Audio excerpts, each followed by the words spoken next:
La nueva visión en la administración de despachos. ¿Qué viene? Adriana Barrera, BARLAW Perú. Santiago Carregal, Marval o Farrell Mairal, Argentina. Jorge Alers, Dentons, Estados Unidos. Moderador, Enrique Díaz, S.Civil, México.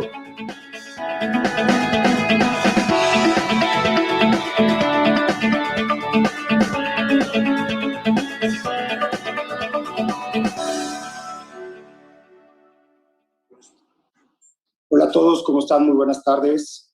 Bienvenidos al panel La nueva visión en la administración de despachos. ¿Qué viene?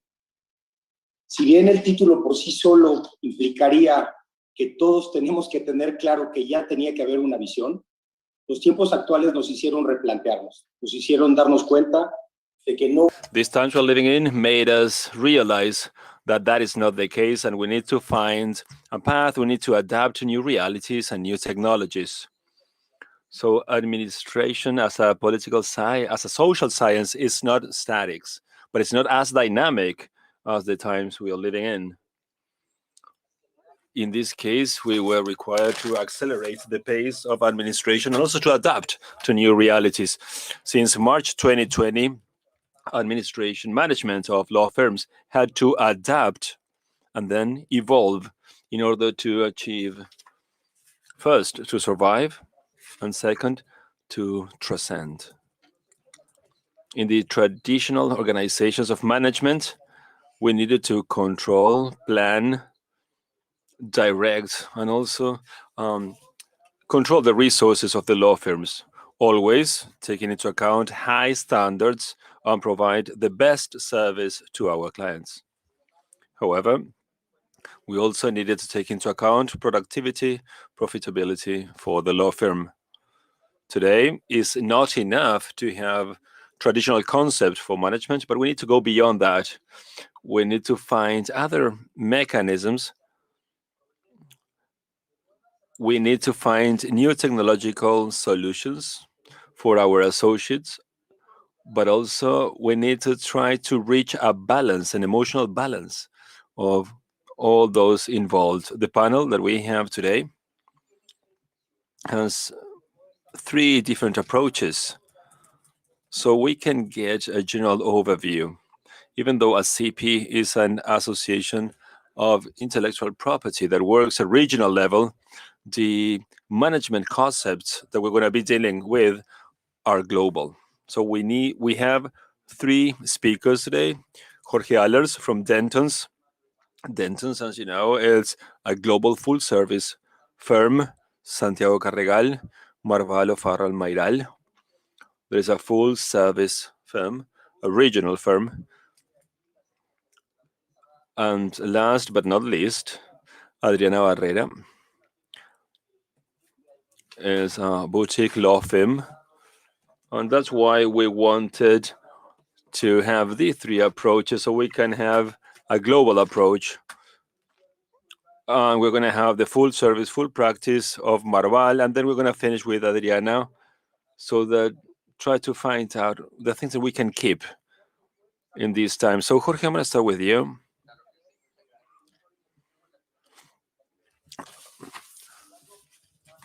So basically, you're working to provide services to promote the growing of Dentons in the region. You were the general manager of the department, the legal department of the Inter-American Development Bank, and before that, part of the Inter-American Investment Corporation, the ADB Group's private sector financing agency.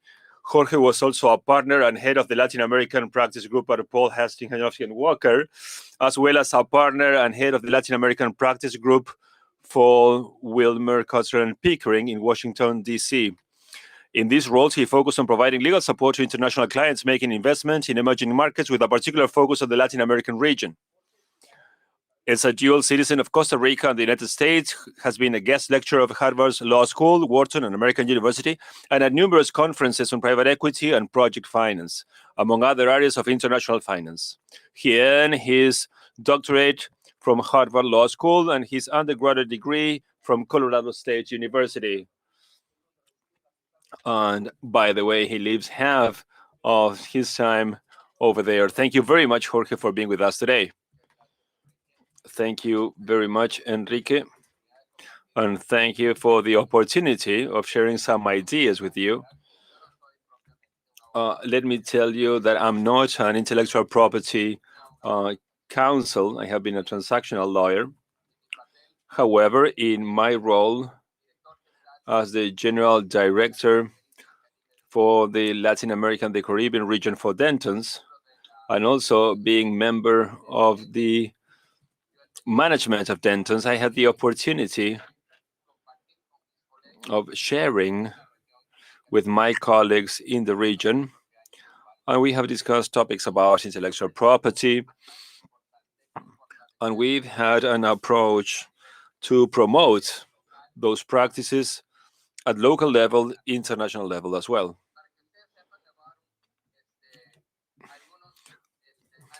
So just an overview of Dentons. As Enrique said, Dentons is a global law firm. It's also the largest in the world. We have more than 12,000 lawyers, more than 200 offices around the world, and in more than 80 different countries. Dentons started like 8 years ago as a law firm when European law firms from England, the States, and from Canada joined. And even though the law firm is 8 years old, as Dentons, many of the law firms that came together or that are joining Dentons today, they are older than 100 years old. So it's a new law firm, but at the same time, it's a very old one. Let me tell you a little bit about the fundamental principles for the creation of Dentons. I think these are 4 or 5, and basically law firms joined Dentons basically because they realized that changes that were taking place in the legal field, and today we saw that during the pandemic, are opportunities for law firms and not necessarily anything to be afraid of. So we see all this as a huge opportunity to strengthen our position in the market and also to improve the services provided to our clients. Number 2. And it is important that that is part of the DNA of Denton. Number 2, we have a concept that we call polycentric. That's basically a word that we just coined, and it reflects reality. And today we don't have headquarters, even though our largest offices are the ones in London, New York, Shanghai, and Beijing. Those are not our headquarters. And that is because today talent is all over the world. Even though in the past we tend to believe that the best lawyers and counsels were in the financial centers or legal centers such as London or New York, today in Dentons we know that talent is everywhere in the world, and also in Latin America and the Caribbean. And the idea of Dentons is to connect to that talent and to create a work team through which people can collaborate and work together. And that has an obvious impact on the way that we have analyzed the events during the pandemic and also the future after the pandemic. Number 3, offices in the local market are the ones that are more knowledgeable on how to deal with their own topics within their own countries. So we don't have rules that apply globally when it comes to management and operation of the offices. So rules, global rules, are mainly those related to the client. Finally, there is an idea that once you join, you can benefit of scale economies when it comes to technology investment, cybersecurity, and other aspects that today we see are very relevant within the context of the pandemic. Another point that is crucial for Dentons is the fact that we perceive the world in which lawyers work, and when they do so, only working as law firms, that won't be the future of our profession. Clients will be looking for practitioners under the same umbrella, providing services that are related between one another, but that go beyond purely legal aspects. So we are a company that is called Barrera, and all our offices are pretty autonomous. And we try to find a way to work in coordination with our colleagues around the world to improve the services provided to our clients. In essence, it's something like an anti-franchise. In essence, Dentons is an idea that gives a lot of autonomy to the offices. So when we have a crisis like this pandemic, we don't have a headquarters telling you what to do. So Dentons is a platform in which we share experiences and ideas, knowledge, but each office has to decide and choose which of those experiences are useful to their contexts. And lastly, we want to create incentives so that offices from different parts of the world can work in coordination. For us, the economic engine is basically being able to work with several offices in one case.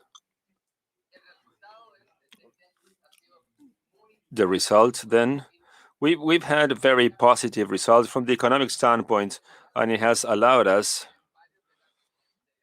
according to several journals that are in charge of carrying out this analysis, we are the second most popular trademark brand in the world. We have also defined some criteria for growth and quality for the Latin American, the Caribbean region. Today, if we consider the offices in Bolivia and Ecuador, we have 33 offices in 28 countries. We have more than 500 lawyers. So, which have been the main challenges to be faced? Well, this polycentric model requires to reach consensus and agreements between the different stakeholders. So it is impossible to centralize policies. And this has, of course, some consequences in this context, especially during a pandemic. Secondly, as law firms start joining Dentons, we take each law firms and we focus on their strengths and weaknesses before joining Dentons. That implies that we don't have the same level of coverage in all the offices. So we need a mechanism to work in coordination with law firms and lawyers that are outside Dentons as a law firm. We have created a referral network that gathers more than 800 law firms around the world, and they're all part of a network of support for Dentons. And we use that in case of conflict. If there's a specific area that we don't know much about, we can always go to these law firms and ask for advice. And obviously, we're always looking for ways of recruiting talent. What we have seen is that there are more and more needs for investments in technology, especially those aspects related to cybersecurity. And this aspect of cybersecurity has become more significant because of the pandemic, precisely because we're all working remotely. Nowadays, surveys show that attacks against law firm have increased by a tenfold in comparison to what was happening prior to the pandemic. So we know that there is a high risk for law firms. And this is not just limited to certain countries. This is something that we can see across the world. And this is something that you can see in the Paradise Papers. And this is something that we have seen. We've noticed that this could fundamentally change the way in which this law is practiced. So our only hope is that the way in which we work can somehow decrease the costs that we're facing. So the question is, how have we been able to deal with the pandemic, face the pandemic, and face the post-pandemic context? First of all, we still believe in our vision, and we believe that we need to try to find and retain talent from across the world. We believe in this so much so that in 2020, as a law firm, 85% of all the global combinations were present in our firm. That means that for us, the pandemic became an opportunity to strengthen our market position. And this is not something that we should look out for. We need to react before we see the consequences.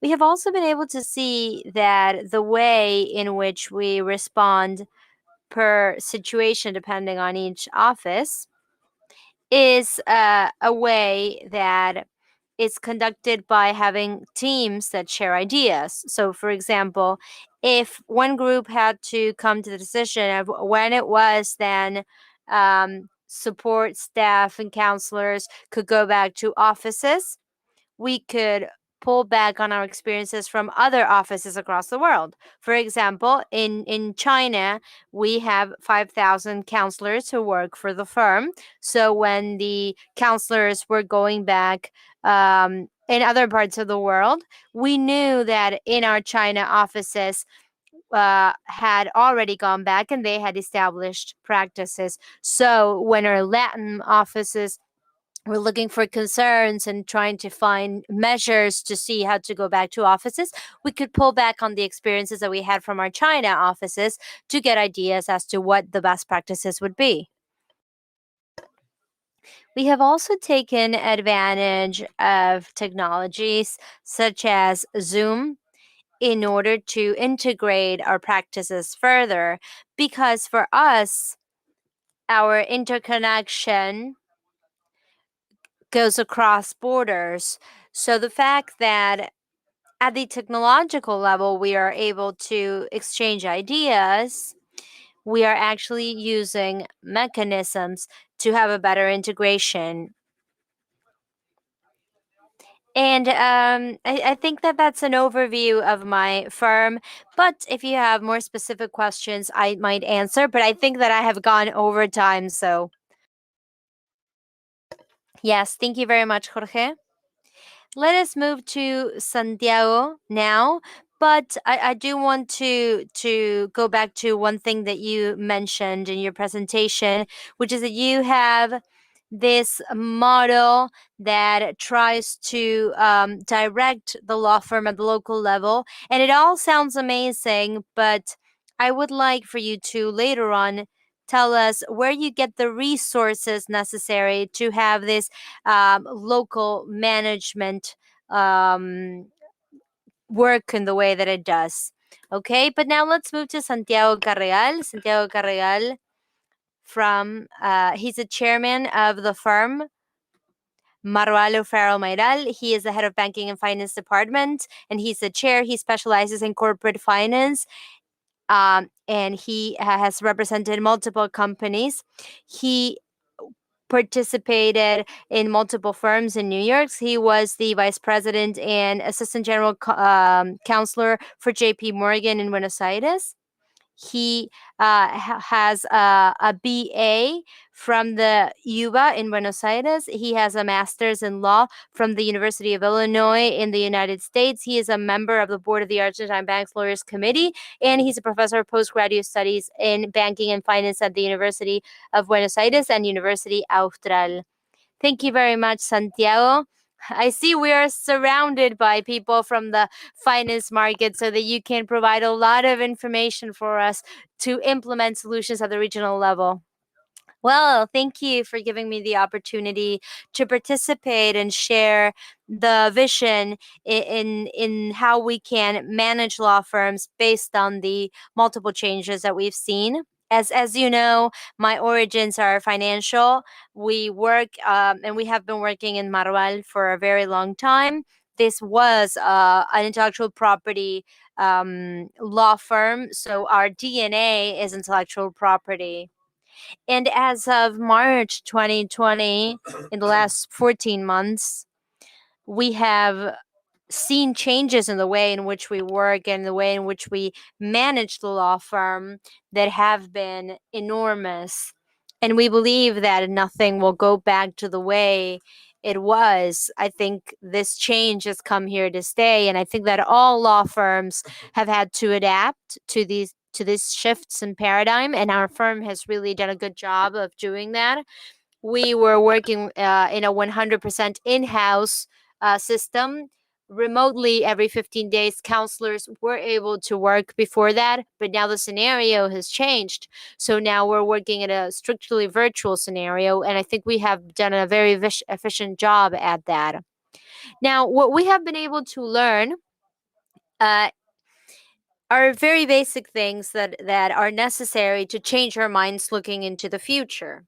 The first thing is that virtual work does not entail a decrease in productivity. And I think that this whole situation has dispelled the myth. I have participated in meetings before the pandemic where it was discussed that once the law firms became virtual, between inverted commas, within the next 5 to 8 years, productivity would decrease by 30, 40, 50%. And that was not the case. So there are other issues with doing remote work, but productivity is not one of them. We have also been able to learn that remote work saves time and money because people don't have to travel miles and miles to do the same job every single day. Doing a job in an office that they could be doing at home does not make sense. Working face-to-face is essential for many things, but if we're doing something that we could do on our own, locked in our offices at home, it doesn't make sense for us to go to an office. We were also able to see that there was an acceleration in the changes and the trends that we were also seeing before the pandemic. They have to do with the democratization and the delivery of services in a horizontal way. Clients know who they have to call through multiple platforms, either WhatsApp or Facebook or Instagram or Zoom or Teams. So they know who the counselors are that know the best about the subject, so they know how to call them. So the internal hierarchy that we had in terms of service provision kind of died because of the pandemic. And as a result of that, there is a decline in the concept of invoicing per hour. And another thing that we have been able to see is that remote work has created a better balance between home life and work life, and that's something else that we need to think about. So for Marval, we have a vision for the future, and the way we look at the future is that the future will be a combination of face-to-face or in-house and remote work. And I will show you a bit more about that in a presentation where we define the lex returnis, which is the way in which we want to go back to our offices. We had decided to go back to the offices in May, but because of the quarantine in Argentina, this has been postponed. So I'm going to share my screen now to show you this Lex Retornis, or this plan that we have.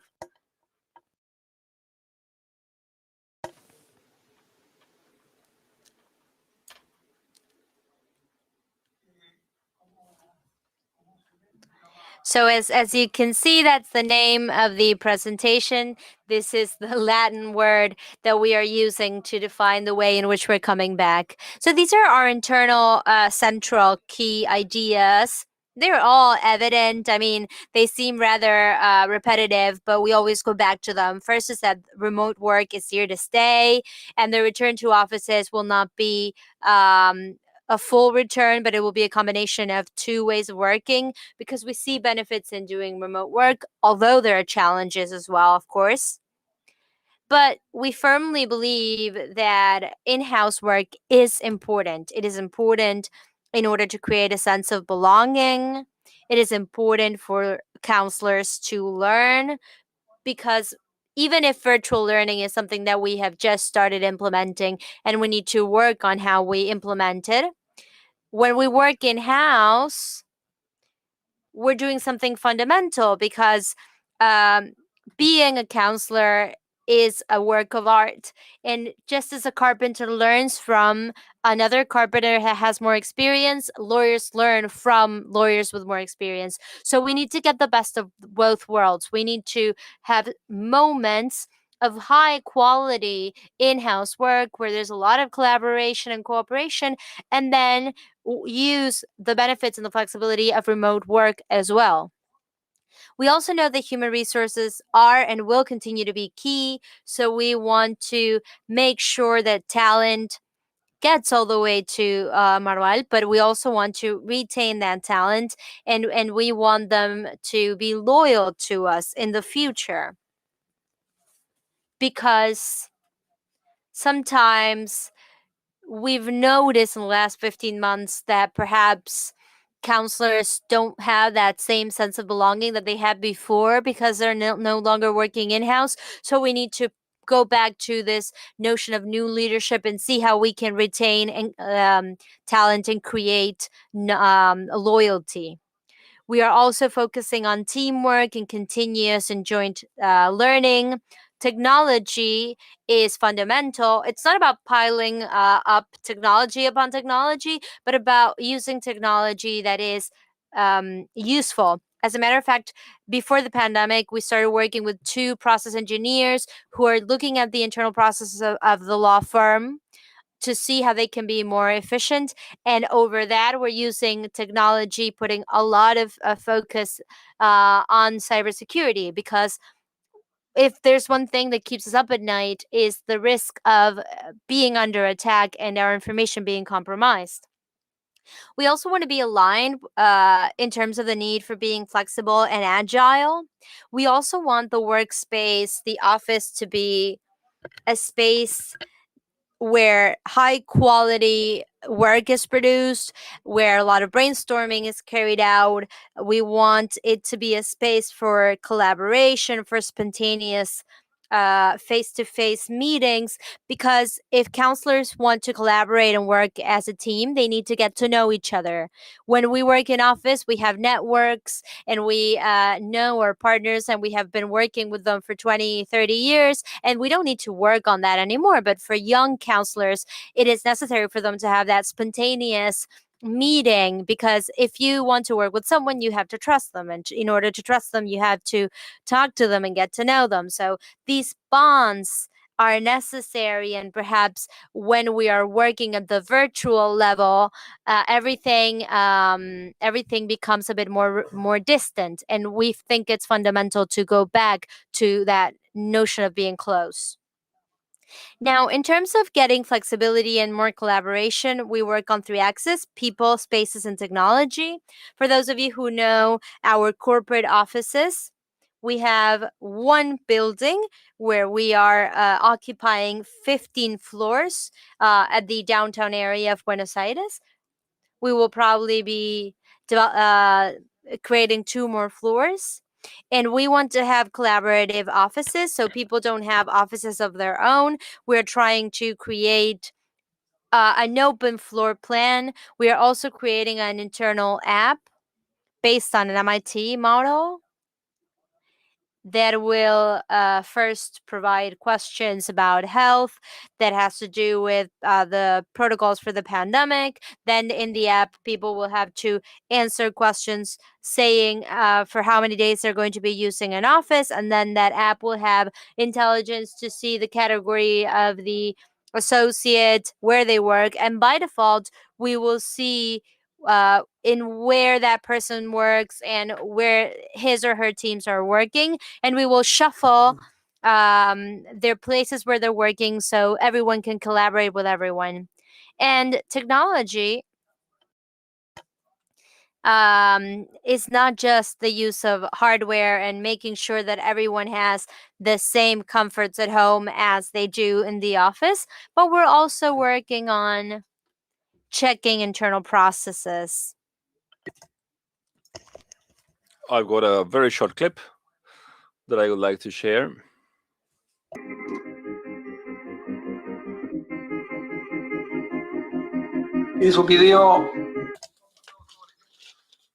So now everything is in the law firm.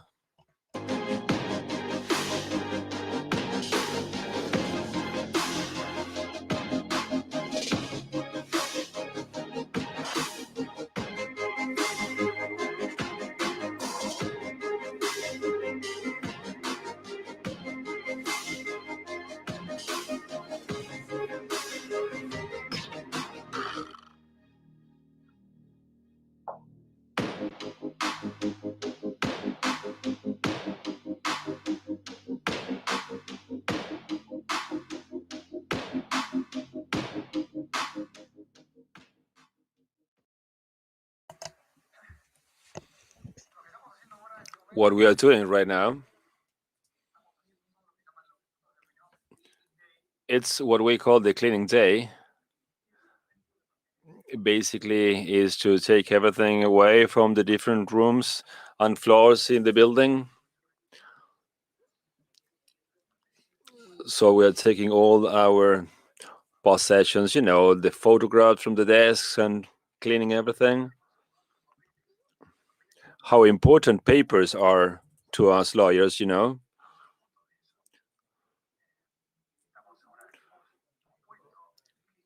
Now the cleaning day has been postponed for the rest of the floors of the building, waiting for the restrictions to be lifted.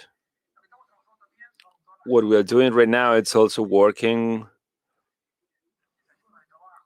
We also have working breakfast where we share our opinions about all the changes that take place in the law firm. You know that we lawyers, we don't like change that much. We're also having conversations out of the box, mindfulness, innovation, wellness, and also the definition that we have of a concept that we called lex retornis ambassadors.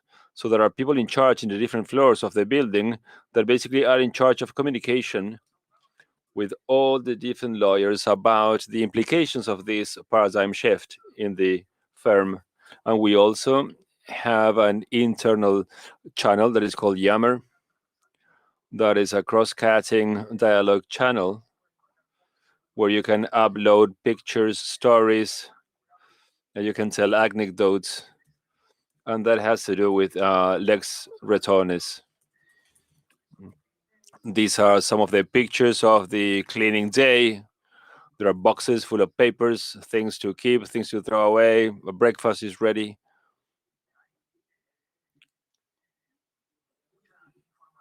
There's a lot of information.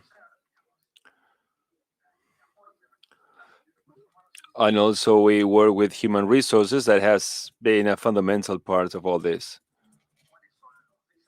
And which are the challenges that we are facing? First of all, the first challenge, or the first concept, let's say, is that we have no problem at all if we have to change the way in which we work in the future. I mean, we can start this, and if it doesn't work, we'll change it. No problem. So if this is not the right decision, we'll change everything. No problem with that. Like an alchemist, we're going to be mixing different ingredients in our pot till we find the right recipe. And we're going to get the best of two worlds, the in-person world and the online world. So we need to align the whole firm on this paradigm shift. What we're seeing now is that everything to come is new. This is a complete paradigm shift that we are undergoing right now. See that this started in March 2020, and everything that happened before that is like prehistory. So this requires a lot of agility and adaptability. We need to redesign the way in which we learn as professionals. We need to move from the shoulder to shoulder approach. And now we're adapting everything, and we are including now this new component of e-learning. We have a very good e-learning platform. We have mandatory courses. And then you have some other courses that are optional, and you can choose between the different courses. So e-learning platforms are very useful to us. We have different topics, technical topics. And basically, these are program training sessions, especially for those lawyers that enter the firm during the pandemic. We need to keep the culture of the company and to have that sense of belonging.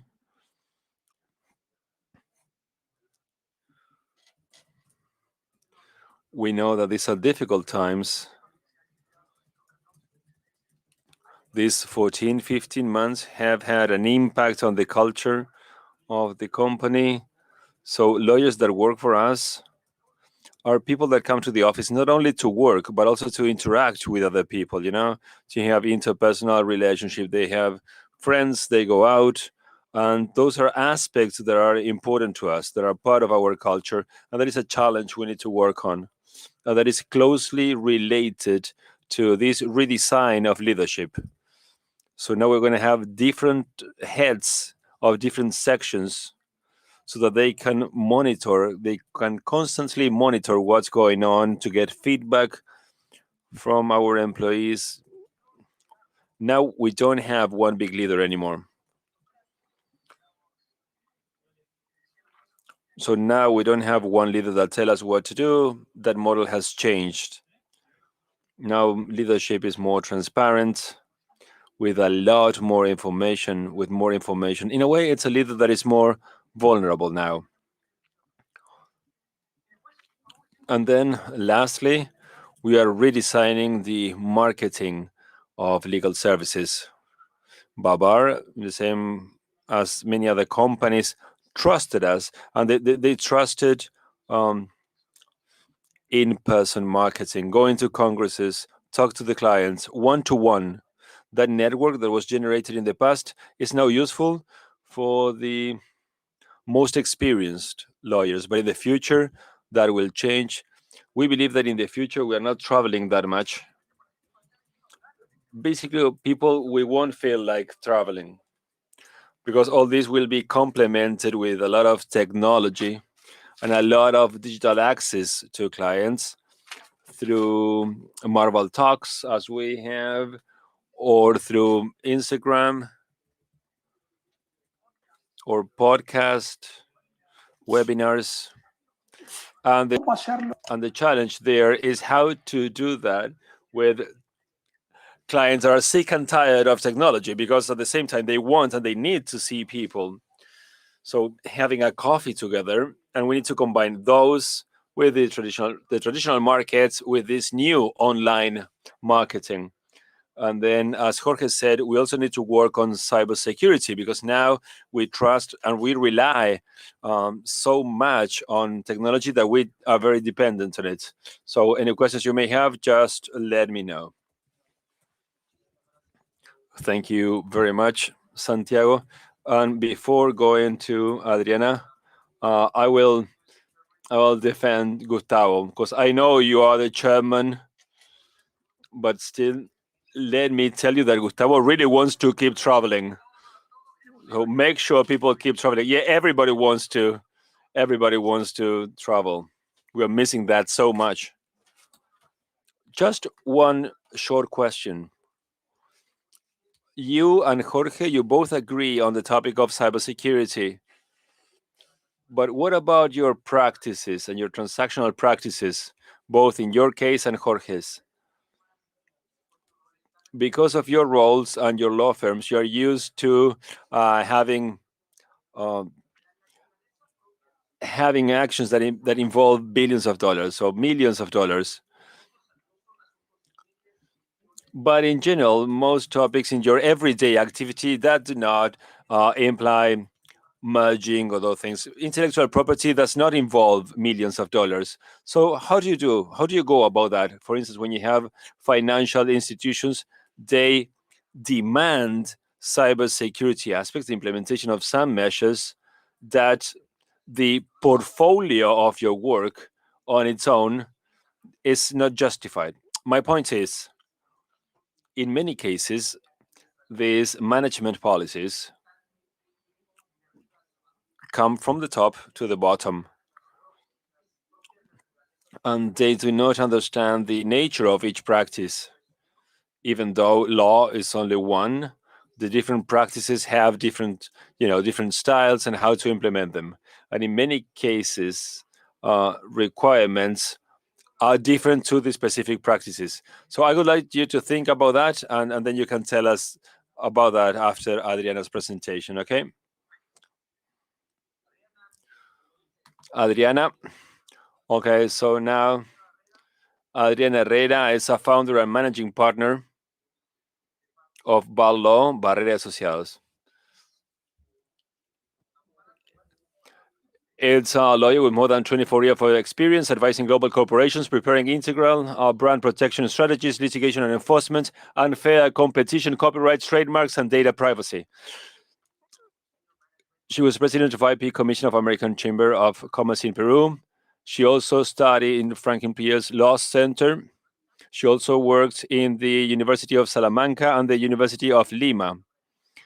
She has been part of the Commerce Chamber in Peru, and this year, 2020, she's also the president. She's an active member of different companies, also a CP.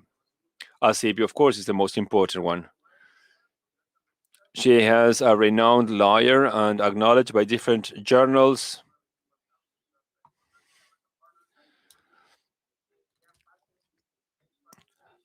As Latin lawyer, MIP 250 Women, Managing Intellectual Property, and Leaders League. And as I told you, we wanted to finish these presentations with Adriana, trying to share the ideas presented by our previous presenters, and we want to take that to the boutique approach. Adriana, thank you very much. Okay, it's a pleasure to be here. Those presentations were very interesting, Santiago and Jorge, and you sharing about your experiences at corporate firm, both very well known. So I'm going to be telling you about the boutique law firm. As Enrique mentioned, these are very specific law firm specialized on intellectual property. Maybe some of you already know about us. I will tell you a little bit about BARLAW. Before sharing those information about BARLAW, and in the same way as Santiago and Jorge, work during the pandemic has increased. And let me share some figures. For instance, if we compare, when we talk about brand applications in Peru, it increased 30%. When we talk about patent applications, in patents, we had 6% increase. And also brand protection and fair competition. So what we are saying here is that business is still growing. and both natural and legal persons are very interested in protecting and defending their intellectual property, and that is good news. BARLAW is a boutique law firm that is specialized in intellectual property, and we are turning 10 years in August. And I have already worked in corporate law firms, Marval Farrell, for instance, in Peru, and I have been a partner of the intellectual property department in law firms, in corporate law firms. So I know what it feels like being in those companies. With Maria Inés Herrera, my partner, we wanted to have a boutique law firm that was specialized in some topics. That has some advantages and disadvantages, of course. And we also believe that many of our clients, in the same way that they look for global law firms or corporate law firms, there's a target of clients that specifically look for boutique law firms. And that's why in BARLAW we eat, sleep, and do everything related to intellectual property. In BARLAW, we are 40 people. So for a boutique law firm, we're not that small. We have 19 lawyers and 21 administrative staff, and other practitioners such as translator, engineers. And what is important is that we always hear that at BARLAW we are a very notable group of women, and that's true because 65% of the professionals in the firm are women. So, but obviously everyone is welcome, of course, because we believe in gender equality and we discriminate no one on the basis of gender. I don't know why we have a majority of women though, but it is what it is. And going back to some of the things that Santiago and Jorge have mentioned, I want to expand a bit on that. And first, go about technology and discuss technology. Technology is something we can't avoid.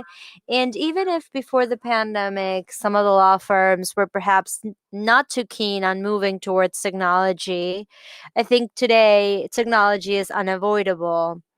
As a matter of fact, close in comparison to the pandemic and to the time before the pandemic, we are using platforms by 50% more than we used before. We're using WebEx, Zoom, Teams every single day. And going, I think, back and supporting what Enrique mentioned, in IP practice, traveling, of course, has been changed for webinars, but we do miss traveling. I do agree with Santiago that perhaps using these tools makes things easier for us, and it's easier because we can interact with anyone regardless of where they are. We can have meetings with clients or with colleagues across the world, but I do consider that interacting, being part of congresses and physical meetings is something that we still believe is necessary, and I'm sure that the community of intellectual property misses this because it's one of the nicest, most fun things. It's like the award that we all get if we are part of this industry of intellectual property. Another aspect of methodology is the implementation of VPN systems, the virtual private networks that several of the firms are using. In BARLAW, we use it too. And the VPN allows all members of BARLAW to communicate and have all data from the systems and from our network, regardless of where they are. So you can be sitting in Florida or at Starbucks or at home or at the beach, and you can still work at 100% capacity because you can access the firm's network. We had implemented this before, but it wasn't fully implemented, and now we have reached 100% implementation, not just for our legal system, because this is a legal system that we launched last year, and we worked with a team of IT technicians in order to deal with cases and how to upload them into the service and into our servers. So I think technology is here to stay. Another thing that I was happy to hear Santiago mention is the aspect of co-working. As Santiago was saying, I think that the success and the joy of working at home and of us being able to work remotely for over a year, as is the case of BARLAW, because we still work at home. Only 10% of our staff works in the office. We're working at home unless we need to meet a client or go to the court. We're still working remotely, and we have an important support team, which comprises 10% of the firm, goes to the office. But even if that's the case, we're still thinking about co-working. And we think about that because we feel that this change that we got out of the pandemic to help us work remotely was positive, and it should be here to stay. Having to go to the office every single day, being stuck in traffic, as it happens in Peru and in many other countries in Latin America, is something that we want to avoid. But we don't believe in working remotely at least 100%. What we believe is that after the pandemic, we should have a mix. At BARLAW, we are working with our admin offices to get this mix of working remotely and at the office, because we believe that the success of having worked remotely with a lot of personal and professional success was due to the fact that we knew each other already, because as Santiago was saying, physical interaction is necessary and it's important. It's not the same for us to work and chat through a computer than to be face to face and get a cup of coffee. So we still need to get that. So that's the organization that we want. First, we want to destroy the traditional offices, having this very big office, having this conference room that is separated from everything else. And that's something that we are working on, and we want that to disappear in our law firm. We want to have a space that looks like a co-work space so that people can interact with each other. Especially because since we're going to work remotely by 40 or 50%, the idea is that it won't be necessary for us to have private offices, but for us to have big meeting rooms where everyone can work collaboratively. Another interesting thing that I want to mention about remote work is that a lot of times people say that remote work and virtual work is not the same. In Peru, remote work is the work that we started doing because of the pandemic, when the government said, please make sure that everyone stays at home. Let us avoid going to offices if you can work at home. But virtual work has actually been regulated for a long time. But as a novelty, this Friday, our Peruvian Congress actually passed a virtual work law that has a lot of incentives so that after the pandemic, it is possible for companies and offices to maintain this virtual work organization. So this is a law that will apply both for public and private entities. And another interesting thing about BARLAW is that we have two different groups of collaborators from our team. We have collaborators who are paralegals, accountants, engineers, translators, but then we have the counselors, and they have a different kind of work regime. So this particular new law that has been enacted does not necessarily apply to our firm, and does not necessarily apply to many other law firms in Peru, because in those cases, like in our case, counselors are independent workers, and they don't work as collaborators or dependent workers for our firm. And this particular law that has been enacted indicates that there should be confidentiality in data. It discusses the privacy and the confidentiality of company and client data. So our collaborators and counselors should keep information confidential. Another aspect discussed in this law has to do with service time. throughout the pandemic, there has been a lot of discussion and there have been many complaints with regards to the fact that working remotely is advantageous, but it also leads people to work 24/7. And sometimes associates and counselors get work, but sometimes we don't think about the fact that they have service time and work hours. So this law regulates the fact that that same schedule for work of 8 to 5 or 9 to 6 is important to avoid abuses.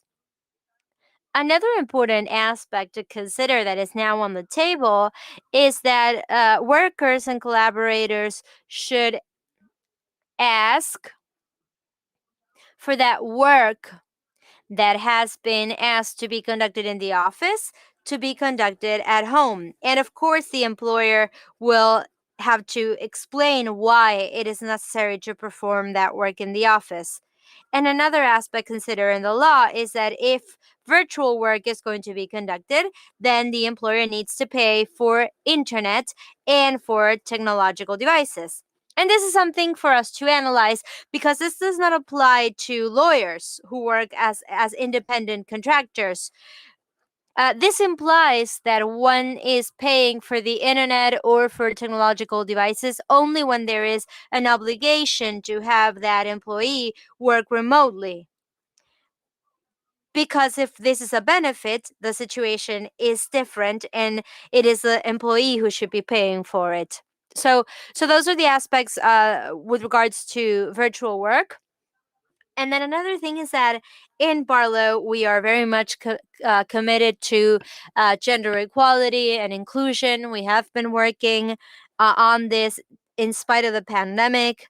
There are several people in the law firm who look for elderly people and look after them. There are many mothers in the BARLAW firm, and it's important because the way in which we work in BARLAW allows for them to tend to their families, because we're concerned with people not just growing at the professional level, but also growing at the personal level. And that's something that we started doing before the pandemic. We're doing it now, and we want to keep it after. I'm sure I went over time, but that was basically what I wanted to share with you. Thank you, Adriana, for that. I want to now move to a couple of questions. And if after listening to Adriana, let me know that the name is BARLAW and not BARLAW. Thank you, Adriana, for that explanation. So now, Jorge, if we think about the way in which you have a business model in your firm, what I wanted to ask is, right now with this new model, considering the fact that you are sharing resources in a particular way for local offices, will you continue doing that in the same way? Well, I think the Dentons model is all about providing opportunities for small offices to make use of scalable economies that were traditionally used within the context of very big law firms. So let's think of something easy. If you have a Microsoft license for your firm and you have a very small firm, you will generally pay a lot more for that license that you would if you had a big firm, because that big law firm can directly negotiate with Microsoft. And that's an idea that we want to extend across multiple areas, because this happens with many technologies. This happens with resource administration and talent administration. And so having a small office in a law firm that we have in Latin America and the Caribbean, who might be able to use these advantages, is great. Because normally what happens is that law firms might seem big in Latin America, but given the context of the world, they are small. So we want to provide them with those same benefits that they would get if they were big offices. And because this is a model where you are not paying royalties, what we are doing is simply sharing costs between everyone at all the offices. based on criteria that provide the benefit of scalability for offices, and that actually lowers the cost of operations for a smaller company in Latin America. Okay, that's very clear. It is clear so that you're looking at how to optimize and distribute costs. Now, Santiago, I want to go back to something else that you mentioned. That is that the virtual world does not lead to a decline in productivity. That is one of the first things that you mentioned, and I was very much caught off guard by that. Does that mean that the metrics and the ways in which firms were producing bonuses based on invoiced hours and so on and so forth should disappear? How are you going to adapt that then? Thank you, Enrique, for your question. The pandemic has brought forth many changes and many consequences. And there's a flight to gray hair. And I think that in those 14 months where we had significant issues for companies and for clients, we worked as associate, senior lawyers and junior lawyers, and we worked hard. And we didn't have to work less because of the way in which we worked, but just because the dynamics of work made those that with less experience to work less. We noticed that there has not been a lack of work due to the fact that we were working remotely. In other words, we thought that people who don't like working, they just don't like working. And those that work hard in the office or at home.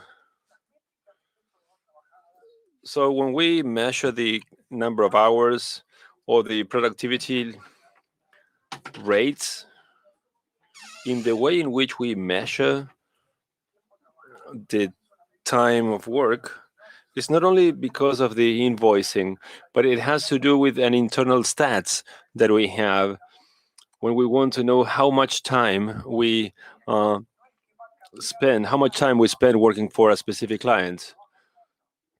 So that combination of remote work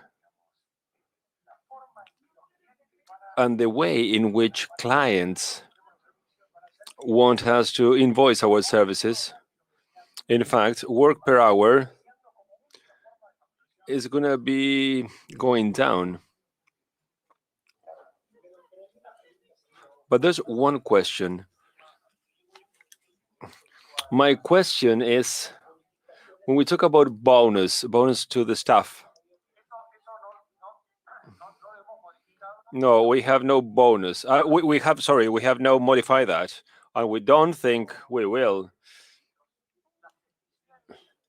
The efficiencies that we have, I mean, advantages because of the building,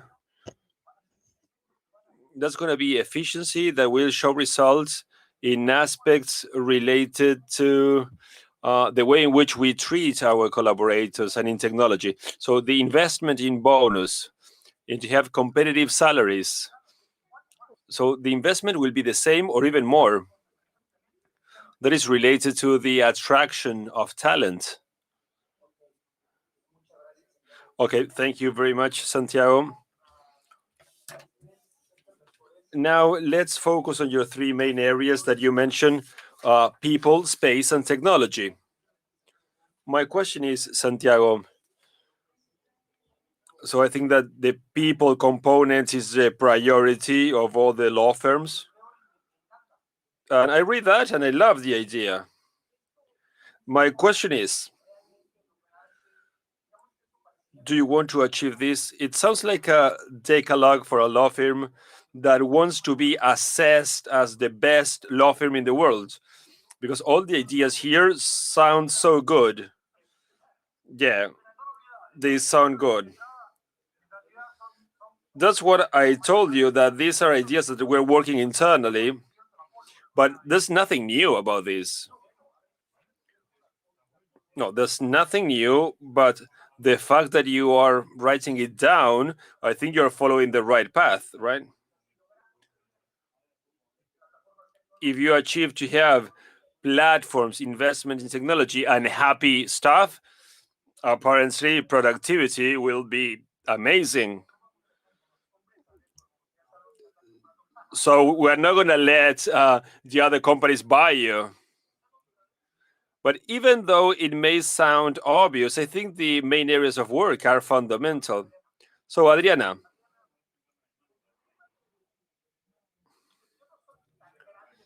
I'm not that old, but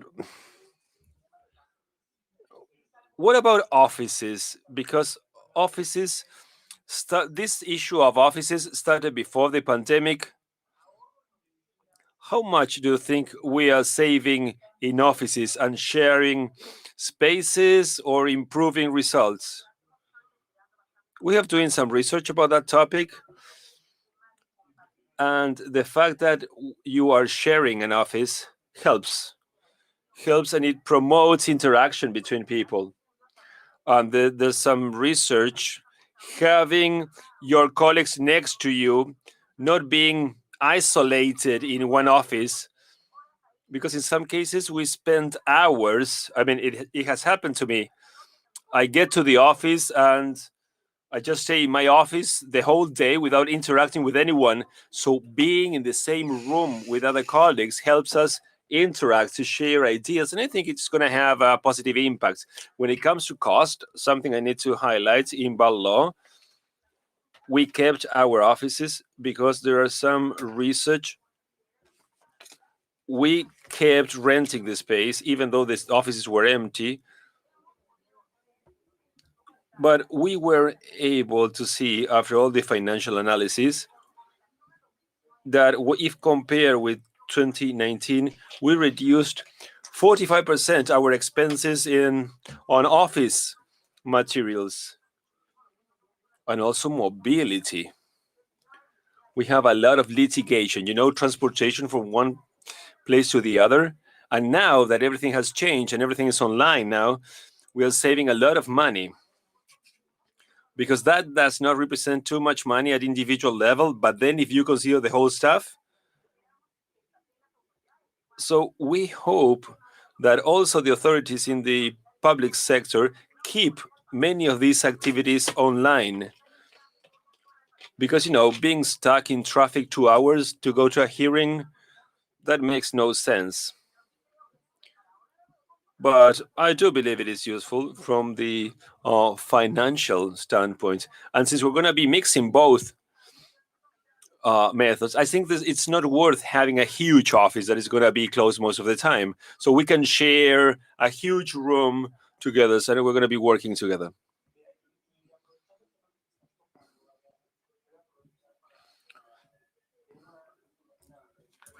So I want to ask you a question.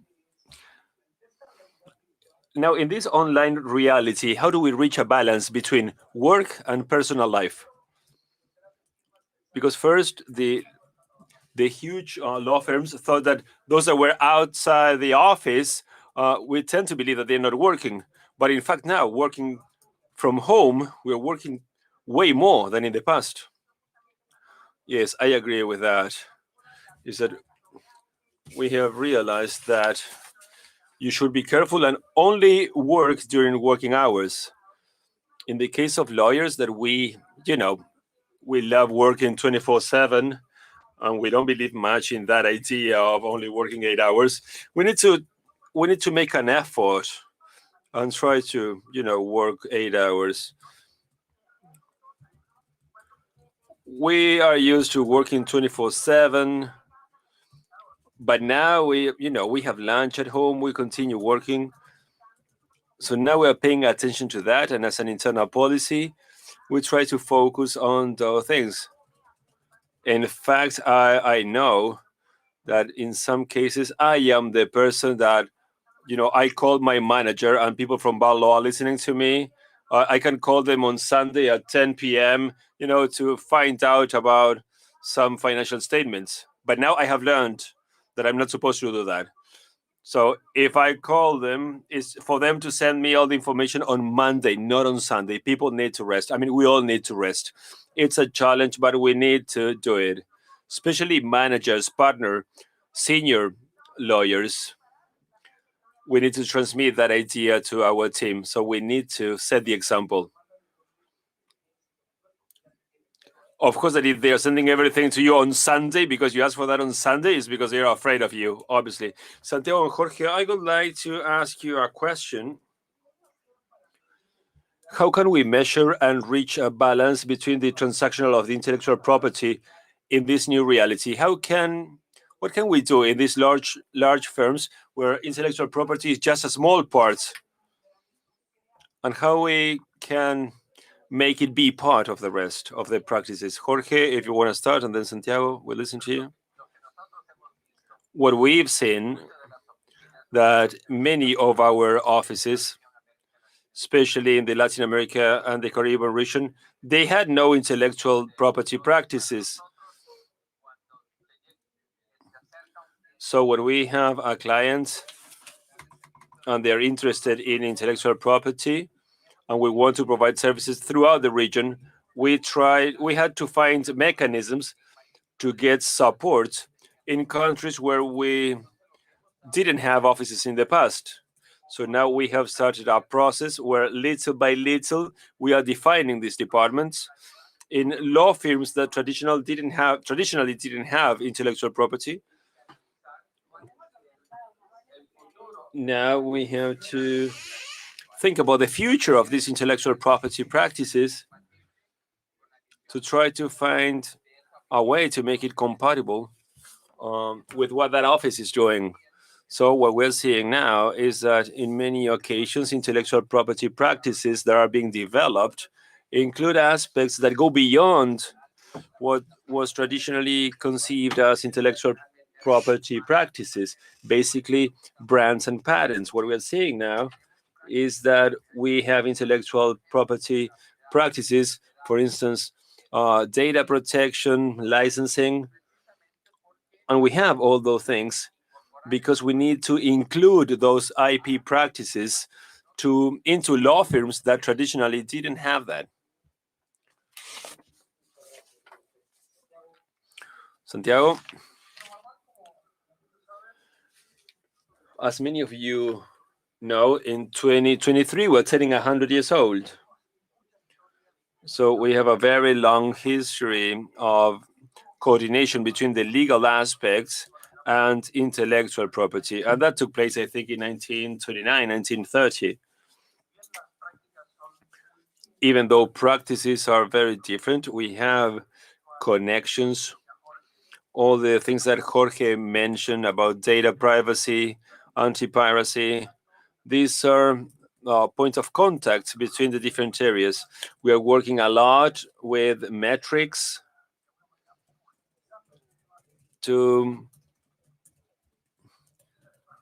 try to measure performance of the whole sector, all the sector, and try to combine that with the transactional aspects and also the labor law cases. But we've had no problems so far. We are all convinced that we are all on the same ship. There's a complete integration about the way in which we are of our joint work. And when compared with other law firms that in which intellectual property is just an appendix, in our case, it's part of our DNA. It's impossible to think about Marval without IP. I love that idea. And also for managers of law firms, something else that is changing is all those expenses, all those down payments for clients for certain rights. And patent applications or brand applications, all these are commodities. So they are going to disappear. We need to evolve to provide IP services that are real, that monetize in a way that provide real value to the client, and that is also useful for the law firms. And we still have some minutes to go. I will read one more question.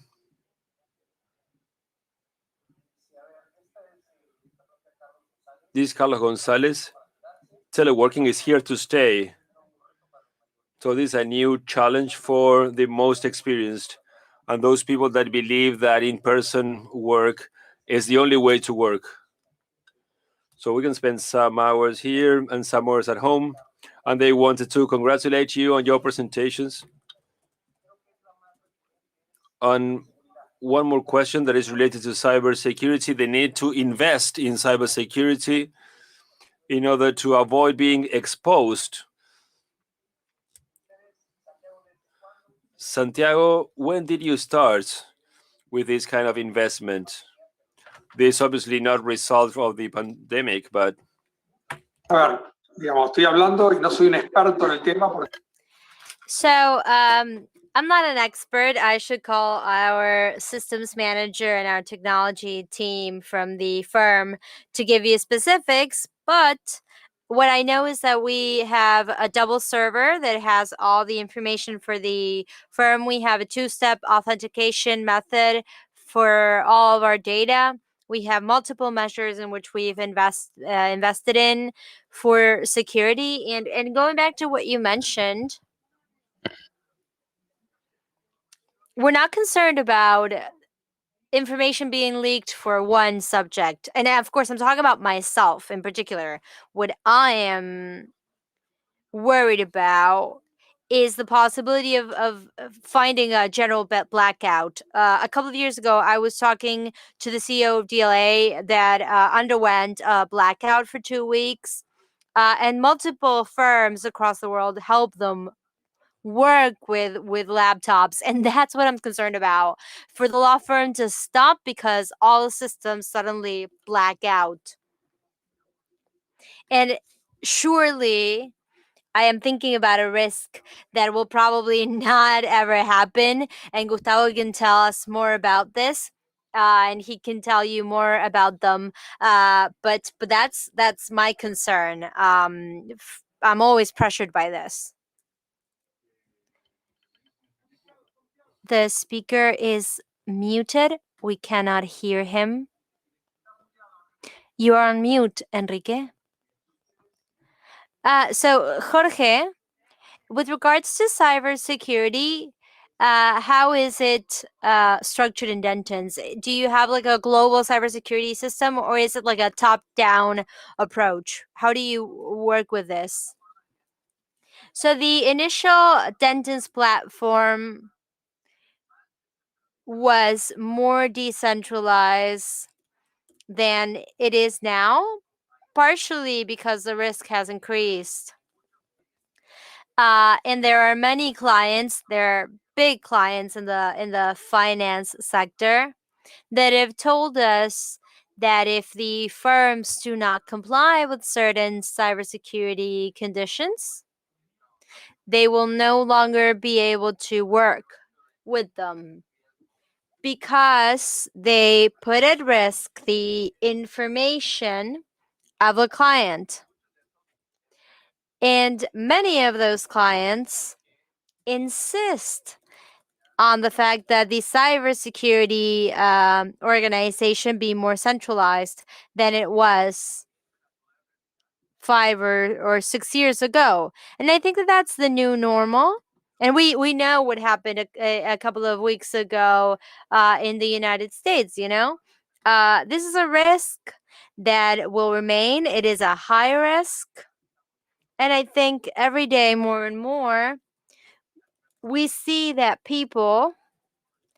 bad people, or people with malicious intent, have been able to target law firms as possible candidates for their attacks. So I think that this is something that is more present nowadays than it was before, and this has forced us at Dentons to change our strategy to have more centralized strategies at the global level. Okay, well, thank you, Jorge. Once again, I want to thank Adriana, Santiago, and Jorge on behalf of S.Civil for being here. Thank you for sharing your experiences. Thank you for sharing your vision and your oversight for the future. Thank you, everyone, for having participated in this panel in order to share ideas and learn ideas so that we may transcend and grow and deal with the world of intellectual property in a different way. Once again, congratulations. Thank you for your presentations and have a good evening. Thank you very much.